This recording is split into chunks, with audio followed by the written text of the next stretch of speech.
Field Interceptor 650 and I've upgraded its front suspension to the YSS upgrade kit. Now, if you are looking at more performance-centric suspension for the Interceptor, you have essentially two options that have been made or designed specifically for the motorcycle. You have the Öhlins and you have the YSS. Now, the reason I went for the YSS, there are two folds. Number one, when I tried to get in touch with Öhlins, and they're both officially available in India.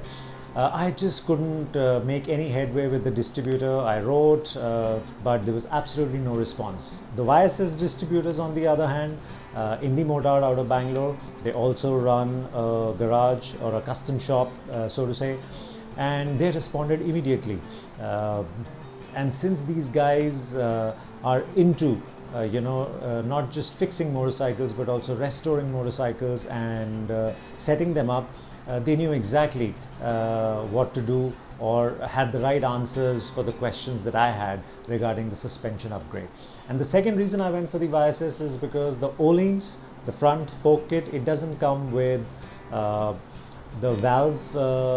fork valve emulator. The YSS does, and what this does is it allows you a little play with compression damping. So once it's fixed, you can only work the preload. You can of course rework the compression damping again, but it's a little more effort, but it's there, so it's a great starting point.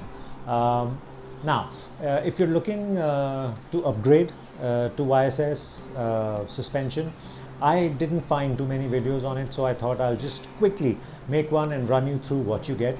So in the kit you have replacement, you've got this valve emulator followed by the spring, and then you've got your washer, you've got the spacer tube, and finally you've got a different top cap which allows you the preload adjustment.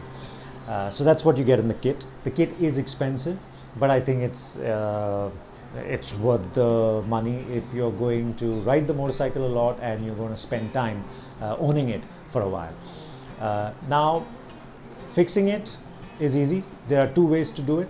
You can either keep the existing oil or change the oil that's there. I didn't touch the oil because I just wanted to make stepwise changes so I knew what was happening.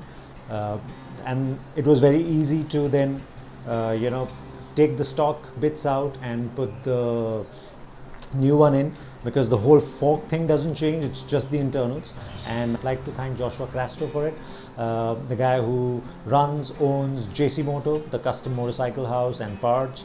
He's also the guy who was behind Garage 52, which was in Bandra. So he was at home, I went to him and he helped me through setting it up and fixing it. So the steps of fixing it are quite simple. You just take off the existing top cap, you keep your hand and then you use the wrench so that the cap doesn't fly off because of the spring pressure. With that out, you can just use your fingers and take the spacer pipe out.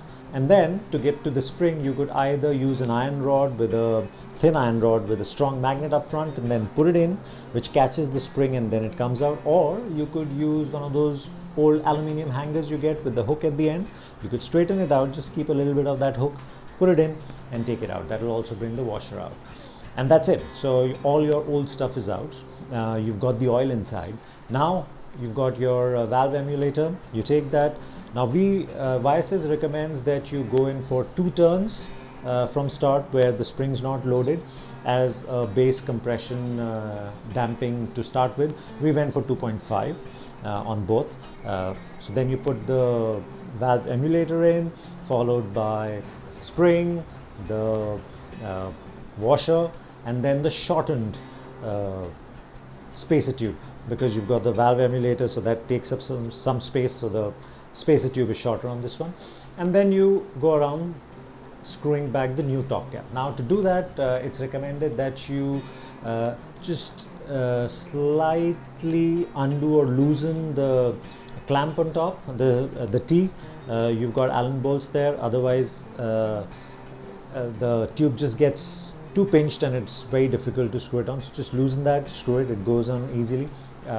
It's got an o-ring in it, it's got lots of threads, so you don't there's no need to over tighten it, just enough to hold it, it's not going to come off, and then you can go back and tighten the T again. So that's that. So easy fix, no big deal there. But if you want to change the oil and do this, then of course you gotta take off the wheel, you gotta take off both the front suspension, the forks completely. You gotta remove all of that we did. You take off everything, invert the tubes, pump it so that all the oil is out, then put in fresh oil, and then put all the new stuff, and then put it back in. So it's tedious, and I think if I were to do that, I would definitely go to a garage to get it done, because I don't have the skills, or I might have the equipment, but I just don't have the skills to do it or the patience to do it. So this is, we just didn't do that, we just kept the same oil, and I think that will give us a better benchmark to start with, or playing ground. So with that done, now the thing is, now I've got suspension that can be adjusted for preload both front and back. Now setting rider sag is something that most of us don't do. I have not done it either, even though most of our motorcycles don't have any adjustment at the front, but you've always got some adjustment at the back, but we still never do that, me included, of course. So this time we thought we'll just, since we've got adjustable suspension front and back, we will rework or set the sag settings. It's quite simple. You take the measurements of the fork fully extended, and you can put it on the side stand and pull it up.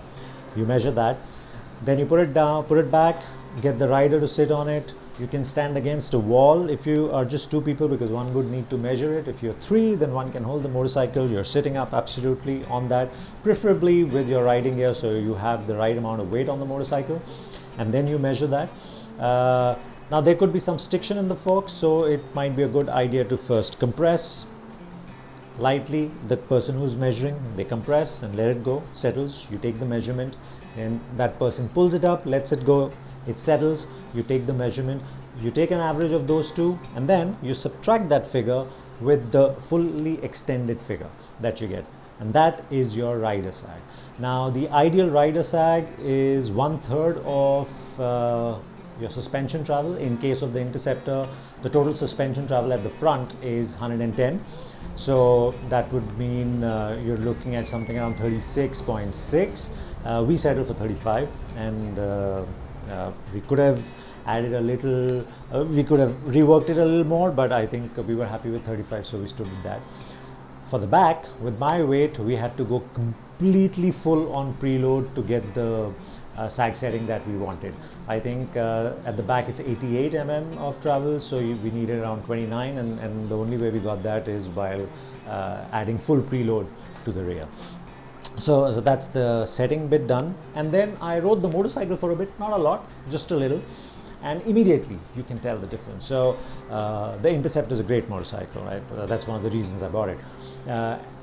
And one of the good things about it is that its low speed ride is very good. It's comfortable, it irons out most of the things, but then as you start going faster and you go over bumps, slightly pronounced bumps, deeper ditches, and you find that there's a lot of jolting that happens to your hand. The front is not as stable, it doesn't ride through everything, so you've got a bit of head shake, and that overall refinement, the suspension, that's missing. I wanted to change that, and the YSS brings that in immediately. So we've not touched anything else, we've just done the sag setting, and immediately it rides over bumps much better, it goes through ditches better, it's smoother, you barely feel anything. All those bumps that I used to feel and I used to brace myself with the stock suspension, it just glides over them.